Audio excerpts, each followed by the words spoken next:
The Great Happiness. बुद्धं शरणं गच्छामि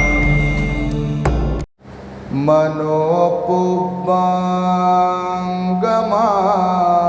धम्मा मनोसेट्ठा मनोमया मनसाचे पदुठेन भासति वा करोति वा ततो नं दुःखमनवेति चक्कं वा वहतो पदम् मनोपुब्बंगमा धम्मा मनोसेट्ठा मनोमया मनसाचे पसन्नेन भासति वा करोति वा ततो नं सुखमनवेति छायाव अनपायिनी.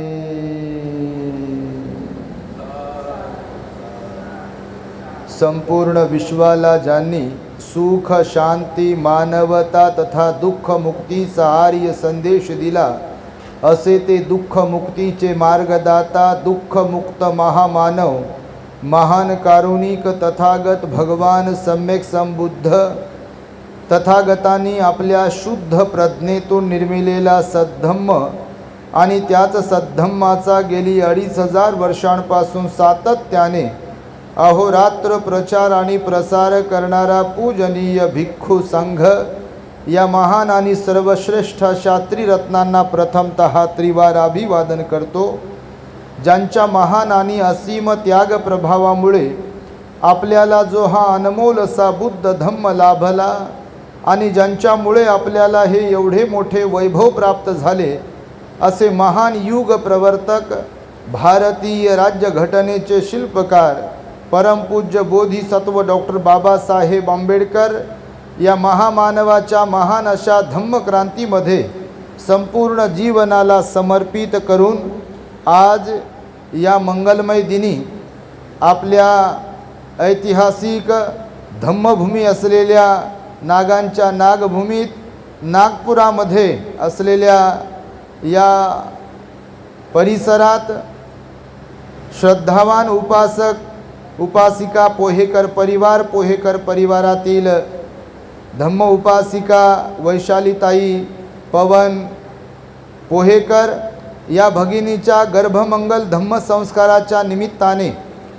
तुम्हा सर्वांना धम्मदेशना देण्यासाठी या प्रसंगी माझ्या समवेत उपस्थित असलेले प्युरिटी ऑफ माइंड या यूट्यूब चॅनलचे संचालक पूजनीय भिक्खू धम्मबोधीजी थेरो, सर्च रिसर्च या यूट्यूब चॅनलचे संचालक पूजनीय भिक्खू धम्मानंदजी थेरो, संपूर्ण पोहेकर परिवाराचे आप्तेष्ट नातेवाईक पाहुणे मंडळी, आपल्या या कॉलनीतील सर्व श्रद्धावान उपासक उपासिका माता भगिनी, सर्वप्रथम तुम्हा सर्वांच्यासह दी ग्रेट हॅपीनेस या आपल्या यूट्यूब चॅनलचे सर्वच दर्शक यांच्या प्रती मंगलमैत्री सद्भावना व्यक्त करतो आणि आपणा सर्वांच्या दुःखमुक्तीकरिता 2600 वर्षांपूर्वी तथागत भगवान बुद्धांद्वारा शिकविलेल्या धम्मोपदेशास प्रारंभ करतो.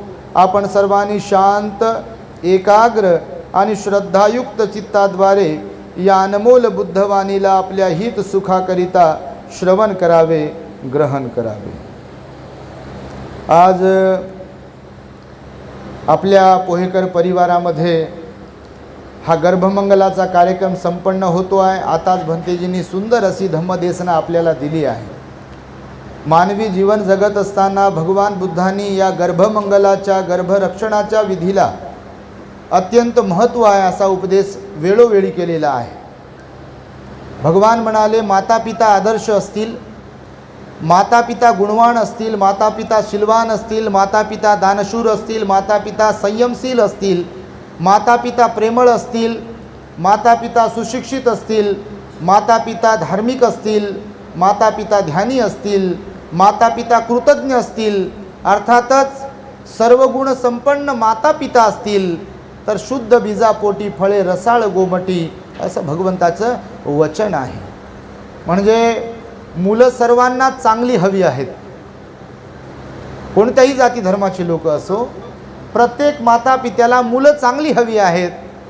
पण मुलं चांगली हवेत यासाठी टर्म्स आणि कंडिशन्स काय आहेत, म्हणजे अटी आणि शर्ती काय आहेत त्या जाणून घ्यायला कोणी तयार नाही. प्रत्येकाला रेडीमेड पाहिजे आहे, सर्व काही सहज पाहिजे आहे, सहज उपलब्ध झालं पाहिजे, नाही का, सगळ्याच गोष्टींच्या बाबतीमध्ये. पण भगवान बुद्ध म्हणाले या जगतामध्ये सहज कुणालाही ॲटोमॅटिकली काहीच प्राप्त होत नाही, काहीच प्राप्त होत नाही. तुम्ही कोणत्याही गोष्टीच्या संदर्भात जरी विचार कराल तर इथे सहज आपोआप कुणालाही काही प्राप्त होत नाही. जमीन कितीही सुपीक असली, शेतकरी कितीही मालामाल असला आणि तो जर म्हणाला की मी घरीच बसतो, माझी शेती, माझी जमीन काळीशार आहे, काळीभोर आहे, सुपीक आहे, माझ्याकडे धान्याचं दुकान आहे, मीच इतरांना धान्य विकतोय, धान्याच्या पिशव्या वगैरे विकतोय, पण मी शेतीत जाणार नाही, मी शेतीमध्ये पेरणी करणार नाही, विशिष्ट वेळी पेरणी केल्यानंतर त्याची मशागत करणार नाही, निंदन करणार नाही, खुरपण करणार नाही, निगा राखणार नाही, आणि मी कुणाला तरी हात जोडेल, मी अपेक्षा करेल की आपोआप माझ्या शेतीमध्ये चांगल्या प्रकारचं धान्य यावं, पिकावं, असा जर एखादा शेतकरी असेल तर तुम्ही मला सांगा त्याची इच्छा होईल का पूर्ण? होईल का? आपोआप घरातलं दुकानातलं बीज शेतीत जाईल काय? ॲटोमॅटिक त्याची निगा न राखता ते क्वालिटीवालं येईल काय? गुणवत्ता राहील का त्यामध्ये? नाही राहणार. तर म्हणून भगवान बुद्धांनी सांगितलं, मग ते भिक्खू असो, उपासक असो, गृहस्थ असो की कोणी असो, कोणाच्याही जीवनामध्ये आपोआप कुणालाही काही प्राप्त होऊ शकत नाही. त्याच्यासाठी संघर्ष करावा लागतो, मेहनत करावी लागते, प्रयत्न करावे लागतात. मग तुम्हाला जे जे काही पाहिजे आहे, तुम्ही कोणत्याही क्षेत्राला निवडलेलं असेल, तुम्हाला जे जे म्हणून काही पाहिजे आहे, हवं आहे, तुम्हाला त्या क्षेत्रातलं अगोदर ज्ञान प्राप्त करावं लागेल, नॉलेज हस्तगत करावं लागेल, माहिती ठेवावी लागेल, आणि तर तुमच्या मनाची तयारी तशी करावी लागेल की त्या ठिकाणी आपल्याला पोहोचायचं आहे, हा मार्ग आहे, त्या मार्गाने आपल्याला मार्गक्रमण करावं लागेल. मार्गक्रमण करता करता मात्र निश्चित एक दिवस लवकर किंवा उशिरा आपण त्या स्थळी पोहोचू शकतो. पण इथेच बसून, इथेच विचार करून दे रे हरी आणि पलंगावरी होईल का? देईल का कोणी? कोणत्याही गोष्टीच्या बाबतीमध्ये समजा इथून तुम्हाला वर्धेला जायचं आहे, इथून तुम्हाला चंद्रपूरला जायचं आहे, चंद्रपूर माहिती आहे तुम्हाला, वर्धा माहिती आहे तुम्हाला, तिथे तुमचे नातेवाईक राहत असतील, त्यांचं घरही माहिती आहे, फुल ॲड्रेस माहिती आहे तुम्हाला, आणि इथूनच तुम्ही विचार केला की मी इथं बसतो आणि मी आपोआपच गेलो पाहिजे तिथे. जाईल का कोणी? भगवान बुद्धांनी ही प्रोसिजर सांगितली आहे. इच्छा प्राप्तीसाठी किंवा आपल्याला जीवनामध्ये काही प्राप्त करायचं आहे तर भगवान बुद्ध म्हणाले, कुछ पाने के लिए कुछ खोना पडता है. म्हणजे ही आताची म्हण आहे. भगवान बुद्ध म्हणाले म्हणजे या साराचाच उपदेश भगवंताने केला आहे की काही प्राप्त करायचं असेल तर सिद्धार्थ गौतमाला तीनही प्रकारचे महाल सोडावे लागले. बुद्धत्वाची प्राप्ती अशीच झाली काय? झाली का? बाबासाहेब घरीच बसून MA PhD DSc LLD DLIT barrister आटला शिकले काय? घरातच बसून क्रांत्या केल्या काय? घरातच बसून सत्याग्रह केले काय? केलं काय? नाही केलं. त्याग करावा लागला. हे जे परिवर्तन घडवलं आहे, हे सोन्याचे दिवस जे आपल्या वाट्याला आले, हा बुद्धाचा धम्म जो आपल्याला प्राप्त झाला बाबासाहेबांच्यामुळे, संविधानात्मक अधिकार जे आपल्याला आज प्राप्त झाले, नाही का, गुलाम असलेले लोक आज जे मालामाल झाले, सहजच झाले असतील काय? कोणाच्या वरदानामुळे झाले आहे का हे सगळं काही परिवर्तन, क्रांती? बाबासाहेबांचा संघर्ष आहे, बाबासाहेबांची मेहनत आहे, आणि ती क्वालिटी त्यांच्यामध्ये होती म्हणून ते करू शकले. आणि म्हणून आपल्यातही क्वालिटी पाहिजे, गुणवत्ता पाहिजे, आणि ती कोणती? तर धम्माची, चांगुलपणाची, सुसंस्कारांची, गुणवत्तेची. आज आम्ही लोकांकडे पाहतो आहे, तुम्हाला म्हणून नाही बापा, तुम्ही तर लई चांगले, पण काही लोकांकडे पाहतो आहे सर्व प्रकारचं धन दौलत आहे भौतिकदृष्ट्या जर पाहिलं तर, नोकरी आहे, पैसा आहे, घर गाड्या वगैरे सर्व आहे, पण ॲक्च्युअलमध्ये घरातलं कौटुंबिक सुख ज्याला तुम्ही म्हणता, त्या कौटुंबिक सुखाचा जर विचार केला तर बहुसंख्य लोक परेशान आहेत. कोणी पत्नीमुळे तर कोणी पतीमुळे, कोणी मुलांमुळे, कोणी मुलीमुळे, कोणी मुलामुळे, कोणी भावामुळे, कोणी बहिणीमुळे, कोणी नातेवाईकांमुळे, तर कोणी कोणामुळे लोक परेशान आहेत. बघा, प्रत्येकाकडे पाहतो घरदार सगळं खूप चांगल्या प्रकारचं आहे, तिथं बाबासाहेबांची पुण्याई आहे.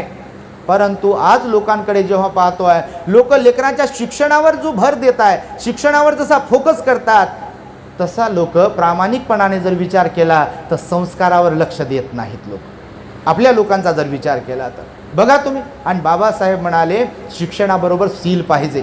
बाबासाहेबांचे तुम्ही रायटिंग अँड स्पीचेस जर पाहाल, आम्हाला फार आनंद झाला ताईकडे पवनकडे येऊन हे पाहिलं आम्ही. 18 रायटिंग अँड स्पीचेसचे 18ही वॉल्यूम इथे आहेत, खंड आहेत इथे. बघितल्यानंतर खूपच आनंद झाला आम्हा तिघांनाही. मी म्हणालो बापरे, बाबासाहेबांचे सर्वच ग्रंथसंपदा या ठिकाणी आहे. बाबासाहेब म्हणाले माझ्या वडिलांनी मला शिक्षणाचीही गोडी लावली.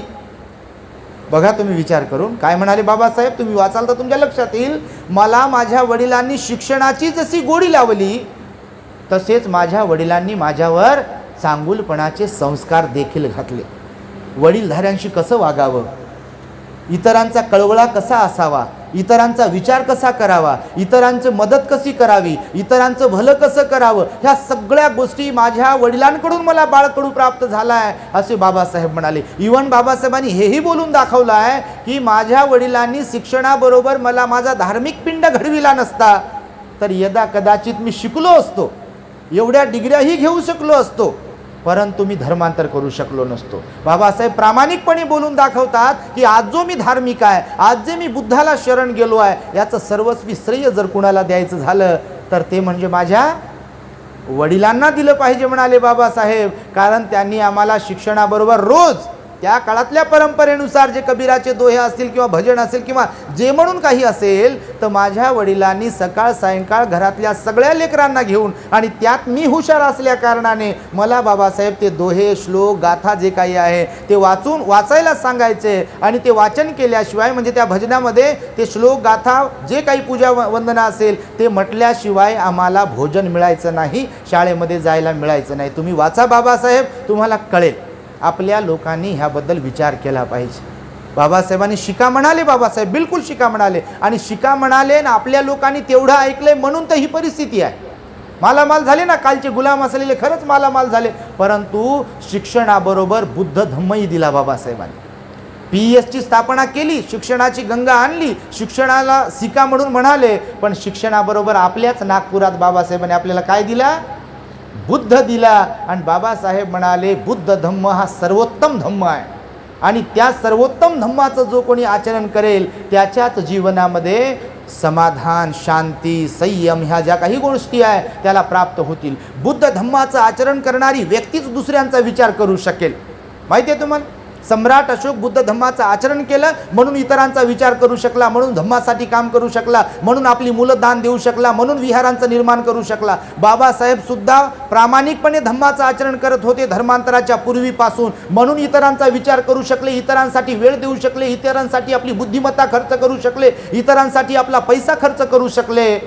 जगावं स्वतःसाठी पण, सर्वसामान्यांनी कुटुंबासाठी पण जगावं, पण केवळ कुटुंबासाठीच जगू नये तर इतरांच्यासाठीही जगावं. म्हणून मी मुद्दामहून तुम्हाला सांगतो आहे की जसे माता पिता असतील मुलं, तसेच होतील अपवाद वगळता.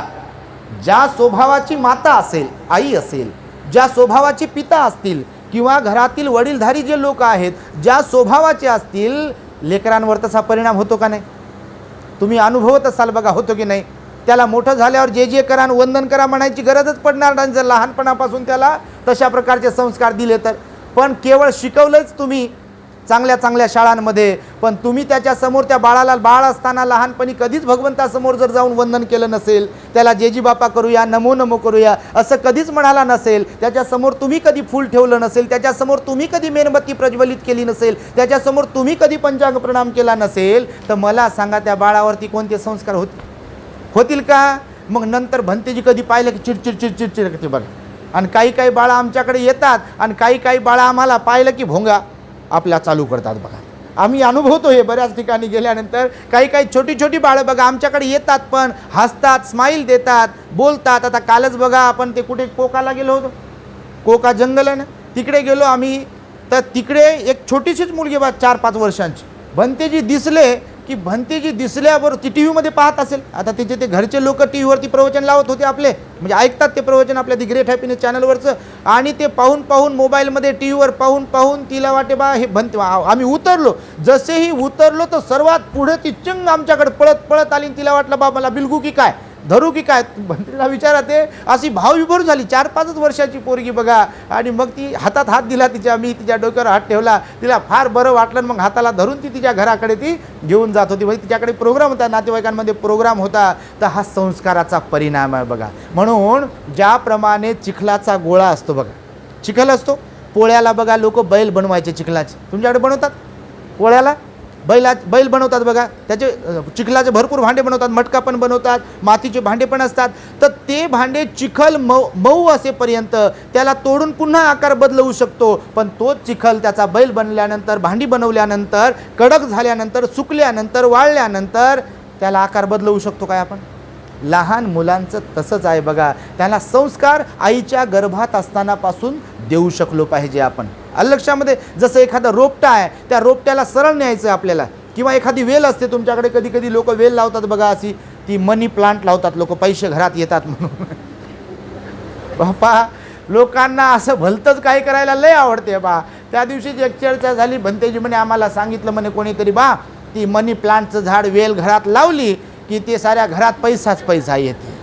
मी म्हटलं बापा असं आला असता तर लय झालं असतं काय काय नाही का. मनी प्लांटनं जर पैसे आले असते. एक जण तर म्हणे ती कासवाची अंगठी काही लोक घालतात म्हणे. भंतेजी कासवाची अंगठी तुम्ही कोणी वापरली आहे का तुमच्याकडे कोणाकडे?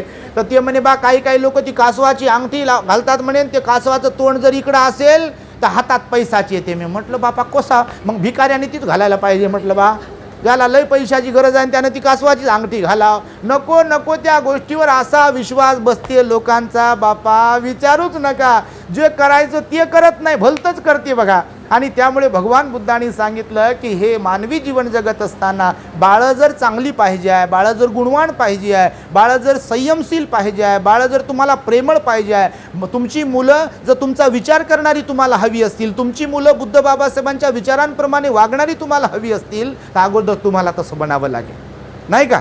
दुसऱ्याकडून अपेक्षा केल्यावर होते का? आपोआप. समजा तुम्ही टी व्ही पाहत राहाल, टी व्हीतल्या सिरियल पाहत राहाल, तर पोरगं बाळ जन्माला आल्यावर ते टी व्हीचा रिमोट त्याच्या हातातून घेतल्यावर हंबरडा फोडेल की नाही, रडेल की नाही? बघा तुम्ही आजकालची लेकरं मोबाईल हातातून घ्या तर फक्त भोंगा वाजवते ती असं, आणि मोबाईल द्या मग मम्मी नकोन, पप्पा आहे नकोन, काहीच नको. बघा अशा प्रकारची त्याची स्वभाव तयार होते का? तर मम्मी पप्पानं या गर्भावस्थेमध्ये जो स्वभाव ठेवलेला आहे, भगवान बुद्धांनी सांगितलं तो स्वभाव बाळाला प्राप्त होतो म्हणजे होतो. तुम्ही प्रॅक्टिकली तुमच्या घरात तुम्हाला याचा अनुभव येत असेल बघा, प्रॅक्टिकली. कारण जे मायबाप बघा, आता काही काही मुली आहेत त्यांना आम्ही प्रवचनातून सांगत असतो, ज्या गर्भवती माता आहेत, तुम्ही जर जास्तीत जास्त ध्यान करत राहिलात तर बाळावर त्याचा परिणाम होईल. ते जास्त रडणार नाही, ते शांत राहील, संयमानं राहील. आणि शांत संयमी लेकरं कोणाला आवडत नाहीत? भांडखोर लेकरं आवडतात तुम्हाला की शांत संयमी? शांत संयमी आवडतात सगळ्यांनाच नाही का. शांत असले पाहिजे, लेकरं शांतच असायला पाहिजे. शांत संयमी लेकरं सर्वांनाच आवडतात, पण त्याच्यासाठी अगोदर तुम्ही शांत झाले तर खरं. पण तुम्ही भांडण करत असाल, वाद करत असाल, विवाद करत असाल, कंजूशी करत असाल, मारामाऱ्या करत असाल, संशय करत असाल, द्वेष करत असाल, क्रोधानं वागत असाल, तर बाळावर त्याचा परिणाम होईल की नाही? संस्काराचा, सहवासाचा परिणाम होत असतो बघा. मी नेहमी सांगतो, आयुर्वेदामध्ये लिंबावरच्या गुळवेलाला जास्त महत्त्व आहे. माहिती आहे का तुम्हाला? आयुर्वेदात तुमच्याकडे गुळवेलाला काय म्हणतात भंतेजीकडे? तुम्हालाही माहीत नसेल. गुळवेलच म्हणतात. गुळवेल माहिती आहे तुम्हाला? गुळवेल असतो एक, पानावाला, म्हणजे त्याची ती काडी जी असते ती फार गुणकारी असते. हडी ताप वगैरे असं काही झालेलं आहे कुणाला, राहून मधून ताप येत असेल किंवा काही पोटाचे प्रॉब्लेम्स वगैरे असतील तर ते गुळवेल फार गुणकारी असतो. आयुर्वेदामध्ये त्याला अमृतवेल म्हटलेलं आहे बघा. तर तो गुळवेल आयुर्वेदामध्ये यासाठी महत्त्वाचा असतो की जो लिंबावर आलेला असतो, लिंबाच्या झाडावर, कारण लिंबाचं झाड हे कडू असते, लिंबाची साल कडू आहे, लिंबाची पाला कडू आहे, लिंब पूर्ण कडूच कडू आहे. तर लिंबाच्या झाडावर जो गुळवेल आलेला असतो त्याला जास्त महत्त्व यासाठी आहे, कारण तो गुळवेल जो असतो तो ऑलरेडी कडवट असतो आणि तो जर लिंबाच्या झाडावर आला असेल, उगवला असेल, वाढला असेल तर त्या लिंबाचाही कडवटपणा त्याच्यामध्ये उतरतो आणि म्हणून तो जास्त गुणकारी ठरतो. याचाच अर्थ सहवासाचा परिणाम होतो. जर मग गुळवेलावर सहवासाचा परिणाम होतो तर माणसांवर, लेकरांवर होईल की नाही? तुम्ही तुमची मुलं लहानाची मोठे होत असताना, शाळेमध्ये टाकत असताना किंवा खेळत असताना वगैरे लेकरांना काय सांगता? तुम्ही कोणाच्या बरोबर राहा, कोणाच्या बरोबर राहू नको म्हणता? कोणाच्या बरोबर? वाईट मैत्रीच्या, मित्रांच्या मैत्रिणींच्या बरोबर राहा म्हणता का तुम्ही? जर तुम्हाला समजलं की कोणती एखादी मित्रमैत्रीण वाईट आहे तर तुमच्या लेकरांना काय सांगता? बाबू त्याच्याबरोबर नको राहू, नाही का? नाही तर घरातच बस बापा, तसे लेकरं काही मित्र मैत्रिणी बनवू नको. का? तर सहवासाचा परिणाम होईल. बिलकुलच होतो ना. म्हणून बघा, दारुडे लोक दारुड्याच्या सहवासात राहतात आणि त्यांचा सहवास त्यांना फार आवडतो बघ. आणि जे संयमशील असतात, धार्मिक असतात, सिलवान असतात, त्यांना सिलवान लोक आवडतात. जे उपोषण पालन करणारे असतात त्यांना उपोषण पालन करणारे लोकांचा सहवास आवडतो. आणि ज्यांना धम्माच्या आचरणाशी दूरदूरपर्यंत संबंध नाही त्यांना धम्माचं आचरण करणारे लोक बिलकुलच आवडत नाही. बघा तुम्ही, म्हणून जे विहारात येत नाहीत त्यांना धम्म आवडतच नाही, ते लोकही आवडत नाही, ते येतच नाही. आणि ज्यांना आवडते, धार्मिकतेची आवड आहे, मग ते भंतेजीकडे जातात, परित्राणाला जातील, धम्मदेसनेला जातील, सामाजिक धार्मिक कार्यक्रमांमध्ये भाग घेतील. का? तर तशी त्यांच्यामध्ये गुणवत्ता आहे, तसा त्यांना सहवास लाभलेला आहे. आणि त्यामुळे मी हे यासाठी म्हणून सांगतो आहे की रामजी सुभेदाराने बाबासाहेबांना जसं दोन्ही अर्थाने घडवलं आहे, म्हणजे शैक्षणिकदृष्ट्या सुद्धा घडवलं आणि धार्मिकदृष्ट्या, सामाजिकदृष्ट्या सुद्धा घडवलं. एक परिपूर्ण मनुष्य म्हणून त्यांच्या वडिलांनी, बाबासाहेबांच्या, त्यांना घडवलं. आणि सिद्धार्थ गौतमाचा सुद्धा तुम्ही जर विचार केला तर त्यांचेही मातापिता आदर्श मातापिता होते. उगीच बुद्ध कोणाच्या पोटी जन्माला येतील काय? तुम्ही थोडासा ताण देऊन तर पहा. कितीतरी लोकांची इच्छा असते की आमच्या पोटी पोरगा जन्माला यावा, पोरगी जन्माला यावी, ती अशी असावी, असा असावा. भगवान बुद्ध म्हणाले, आपोआप कोणाच्या पोटी कोणी जन्माला इथे येत नाही. अपवाद वगळता इथे तशी गुणवत्ता असावी लागते आणि त्यासाठीचे संस्कारसुद्धा आपल्याला टाकता आले पाहिजे. म्हणून भगवान बुद्धांनी संस्काराला महत्त्व दिलेलं आहे. त्या संस्कारासाठी आपल्या घरात धार्मिकता असावी लागते. बघा, धार्मिकता ही अत्यंत महत्त्वाची आहे. बाबासाहेबांनी म्हणूनच आपल्याला बुद्धाचा धम्म दिला. तो बुद्धाचा धम्म आपल्या घरादारामध्ये सुव्यवस्थितपणे नांदला पाहिजे. प्रत्येक मातापित्याने पंचशील पालन केलं पाहिजे. प्रत्येक मातापित्याने 8 दिवसातून एकदा आर्य उपवासाचं पालन केलं पाहिजे. आणि त्यामुळे असे गर्भमंगलाचे कार्यक्रम घेतले पाहिजे. खरं तर गर्भमंगलाच्या बाबतीमध्ये बऱ्याच गोष्टी अशा आजकाल लोकांना आता माहीत होत आहे. बघा, आम्ही पाहतोय, अनुभवतोय. अगोदर तर लोकांना वाटत होतं बा तुमच्याकडे यावेळेसचं जेवणाला काय म्हणतात, तिकडे आमच्याकडे डोहाळे जेवण म्हणतात, त्याला तुमच्याकडे काय म्हणतात? गोडवचं काय, बोळवण म्हणता? बापा, प्रत्येकाकडे शब्द वेगवेगळे आहे. तर 7व्या महिन्यात साधारणतः ते काय करतात वाटते. भगवान बुद्धांनी बघा, 3ऱ्या महिन्यापासून 3 महिने जेव्हा कंप्लीट होतात एखाद्या गर्भवती मातेला, तर त्या 3रा महिना कंप्लीट होत असतानापासून 9व्या महिन्यापर्यंत म्हणजे एकूण 7 महिने गर्भमंगल संस्कार करायला सांगितलेला आहे. बघा, 7 महिन्यांपर्यंत. आणि तो कसा करावा यासाठीची पण पद्धत भगवंताने सांगितली. तर भिक्खू संघाला त्या निमित्ताने घरी बोलवावं. भगवंताच्या काळात हे होत होतं. आताही श्रीलंका, थायलंडला जर तुम्ही पाहिलं तर गर्भमंगलाचा संस्कार खूप चांगल्या प्रकारे होतो. त्या परिवारातील लोक पांढरे शुभ्र वस्त्र त्या दिवशी परिधान करतात. भिक्षू संघाला बोलवतात. भोजन, परिष्कार, चिवर आदी त्यांना दान देतात आणि दान देऊन परित्राणाचं, बुद्धपूजेचं आयोजन करतात. अशा प्रकारे भगवंताची पूजा मांडतात. काही लोकांना, कुटुंबातील बाहेरच्या लोकांनाही बोलवतात, त्यांनाही खीरदान वगैरे काही अल्पोपहाराचं दान देतात. आणि भिक्षू संघाकडून परित्राण पाठ करून घेतल्यानंतर गर्भमंगलाच्या निमित्ताने धम्मदेसना आयोजित केल्या जातात. आता ही धम्मदेसना फक्त वैशालीताई आणि पवनच ऐकत आहे किंवा त्यांचा परिवारच ऐकत आहे असं नाही आहे. तर भगवान म्हणाले या निमित्ताने ते बाळही ऐकत असते. बाळावर तो परिणाम होतो ना. ज्याप्रमाणे भगवान बुद्ध म्हणाले, आईने ग्रहण केलेल्या आहाराचा, अन्नाचा त्या बाळाच्या अवयवांच्या वाढीसाठी फायदा होतो. मग जर आईने ग्रहण केलेल्या अन्नाचा त्या बाळाचे अवयव मोठे होण्यासाठी परिणाम होऊ शकतो, तर मग बाळाच्या मानसिकतेचं काय?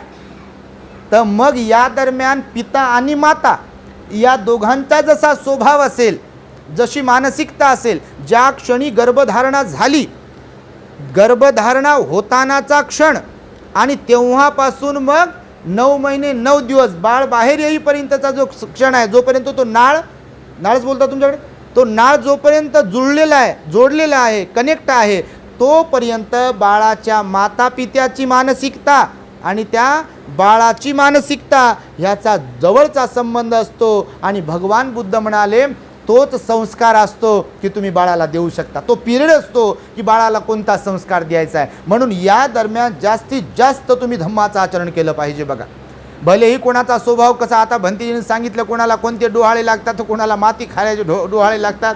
त्या दिवशी भंतीजीने सांगितलं म्हणे बा कोणाला कोणकोणते डोहाळे लागतात म्हणे. खरंच बिंबिसाराच्या पत्नीला डोहाळे लागले. आता भंतीने तुम्हाला सांगितले, बघा चॅनलवरती आहे, तर ते डोहाळे लागत असतात. पण भगवान बुद्ध म्हणाले डोहाळे लागणं म्हणजे काय, तर बाळाचा जो स्वभाव आहे तो तुमच्यामध्ये उतरत असतो. मग तो माहिती आहे तुम्हाला, बाळाचा जो स्वभाव तर तो ओळखता आला पाहिजे की कोणता स्वभाव बाळाचा आहे. माती खायचा स्वभाव असेल तर तो बदलता आला पाहिजे.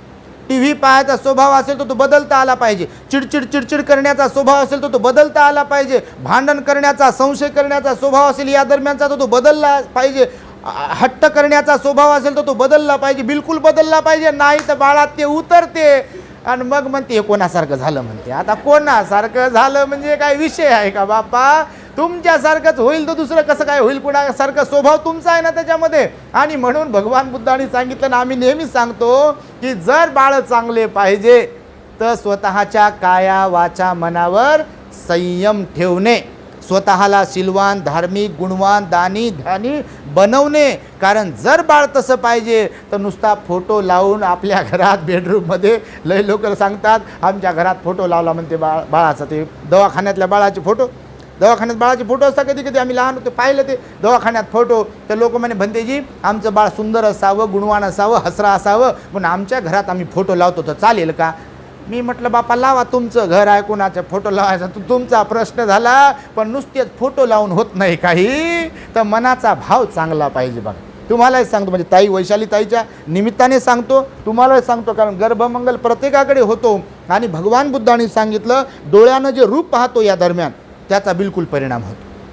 कानाने जे काही तुम्ही ऐकाल या दरम्यान त्याचा परिणाम होतो. संस्कार कसे होतात हे मी तुम्हाला शॉर्टमध्ये सांगतो आहे. या दरम्यान डोळ्यानं जे पाहाल त्याचा बाळावर परिणाम होईल. या दरम्यान कानाने जे तुम्ही जे ऐकाल त्याचा परिणाम होईल. या दरम्यान या मुखातून तुम्ही जे काही बोलत राहाल त्याचा बाळावर परिणाम होईल.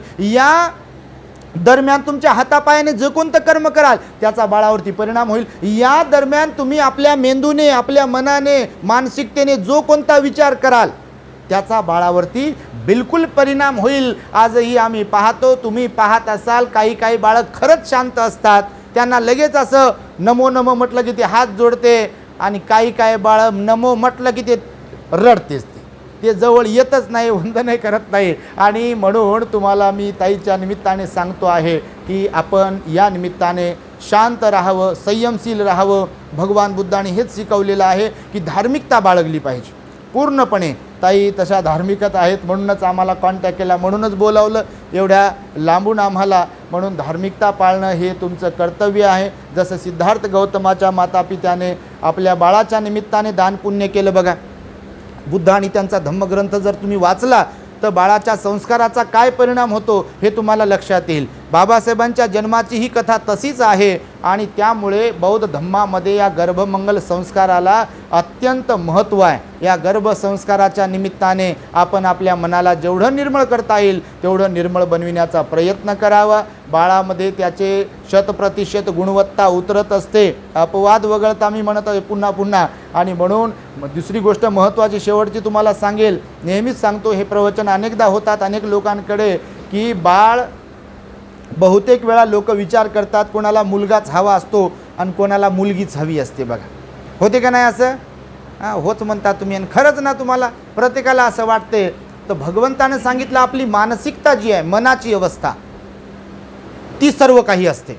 आपण जसा सोचतो, जसा विचार करतो तसं आपल्याबरोबर घडत असते. बघा हे बुद्धाचं सायन्स आहे, बुद्धाने सांगितलेलं. आपण जसा विचार करत असतो तसा विचार आपल्याबरोबर, तसे कर्म, तसा स्वभाव आपला तयार होतो. आणि म्हणून या दरम्यान जे काही आहे तुम्ही चांगला विचार करावा, चांगला मनाने शांत राहावं असं भगवंताचं वचन आहे. आणि म्हणून मी तुम्हाला सांगेल की मानसिकतेचा काय परिणाम होतो बाळावरती, तर धम्माचं आचरण जर करणारी व्यक्ती असेल, माता पिता असतील, तर बाळ धम्मवान होईलच. आणि माता पिता जर हट्टी असतील, टी व्ही पाहणारे असतील किंवा नको नको त्या गोष्टींमध्ये रमणारे असतील तर बाळावर त्याचाही परिणाम होतो. पण मुलगाच व्हावा आणि मुलगीच व्हावी असा जो विचार असतो, तर तुम्ही मायबाप आहात म्हणून मी मुद्दाम म्हणून सांगतो प्रत्येकाला, म्हणजे वाईट वाटण्याचा विषय नाही.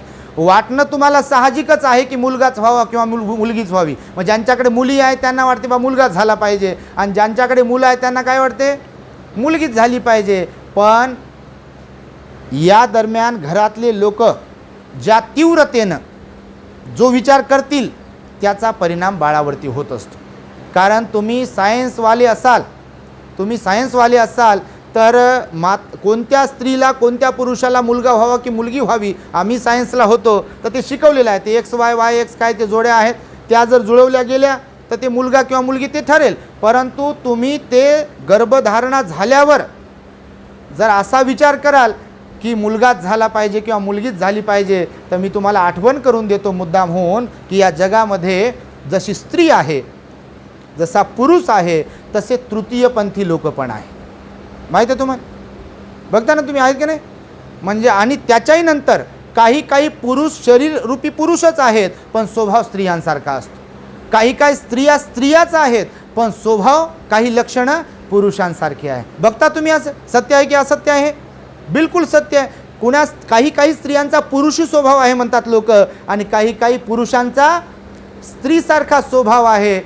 तर हे का होते असं माहिती आहे तुम्हाला, का होते ते? ह्याच्या मागे विज्ञान आहे. आणि हे भगवंताने सांगितलेलं आहे की भगवान बुद्ध म्हणाले की आपल्या एखाद्या गर्भवती मातेच्या पोटामध्ये समजा मुलगा आहे आणि तुम्ही असा विचार करत असाल, आजूबाजूचे सर्व लोक, ती मातापी मुलगा आहे ऑलरेडी मुलगा, पण तुम्ही म्हणत असाल की मुलगी झाली पाहिजे, मुलगी असली पाहिजे, मुलगी झाली पाहिजे, मुलगी असायला पाहिजे.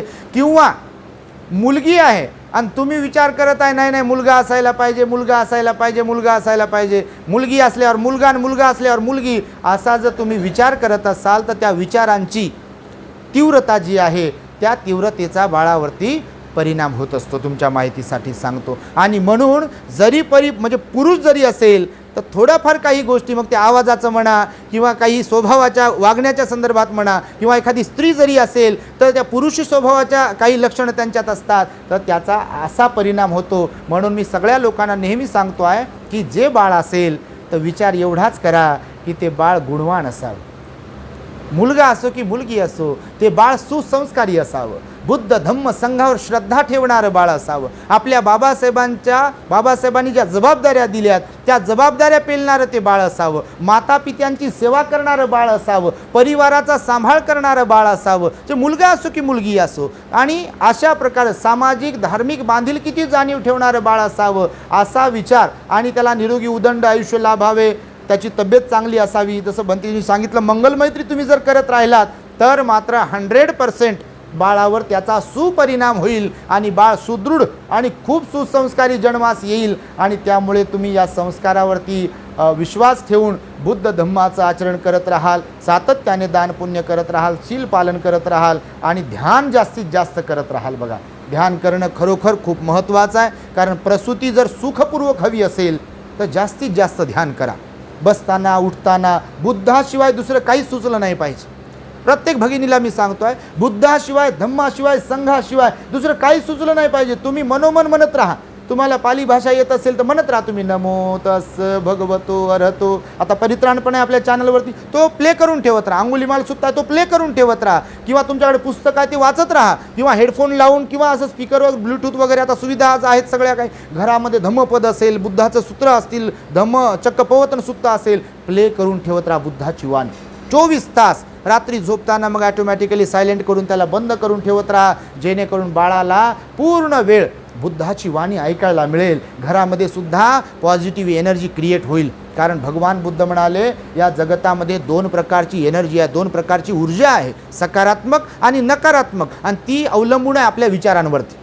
ज्या घरामध्ये सकारात्मक लोक राहत असतील तिथे सकारात्मक ऊर्जा आहे, आणि जिथे नकारात्मक लोक राहत असतील विचारांचे तिथे नकारात्मक ऊर्जा आहे. आणि आपल्या प्रत्येकाला आवश्यक असते ती सकारात्मक ऊर्जा. आणि सकारात्मक ऊर्जेचा स्रोत जर सर्वोत्तम स्रोत कोणता असेल तर तो म्हणजे भगवान बुद्धांच्या वाणीचा. आणि त्यामुळे सातत्याने प्रवचन ऐकत राहा, घरामध्ये बुद्धाची वाणी ऐकत राहा, बाळावर त्याचा नक्कीच सुपरिणाम होईल. आज या निमित्ताने वैशालीताई आणि पवन पोहेकर यांनी आम्हाला सुरुवातीला वाटलं बा पोहेकर, ताई म्हणे आडनाव काय तर पोहेकर.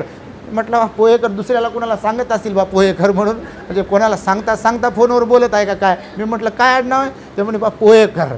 म्हटलं अशा आडनावच पोहेकर आहे. आडनाव एकदम स्मरणात आठवणीत ठेवण्यासारखं आहे पोहेकर. आणि त्यामुळे निश्चितपणे तुम्ही आपल्या बाळावरती चांगले संस्कार व्हावेत यासाठीच शुद्ध हेतूने पूजनीय भिक्षू संघाला आपल्या घरी बोलावून भोजन चिवर आदी दान देऊन महान पुण्य संपादन केला आहे. भिक्षू संघाची धम्मदेसना आयोजित करून बाळालाही ही धम्मदेसना ऐकवली आहे, आपल्या सर्वांनासुद्धा ही धम्मदेसना ऐकवली.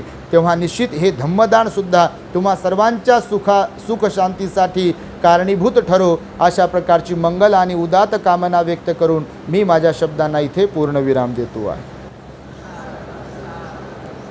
भवतु सर्वमंगलं रक्षन्तु सर्वदेवता सर्वबुद्धानुभावेन सदा सुखी भवन्तु ते. भवतु सर्वमंगलं रक्षन्तु सर्वदेवता सर्वधर्मानुभावेन सदा सुखी भवन्तु ते. भवतु सर्वमंगलं रक्षन्तु सर्वदेवता सर्वसंघानुभावेन सदा सुखी भवन्तु ते. बुद्धं नमामि, धम्मं नमामि, संघं नमामि. The great happiness. बुद्धं शरणं गच्छामि.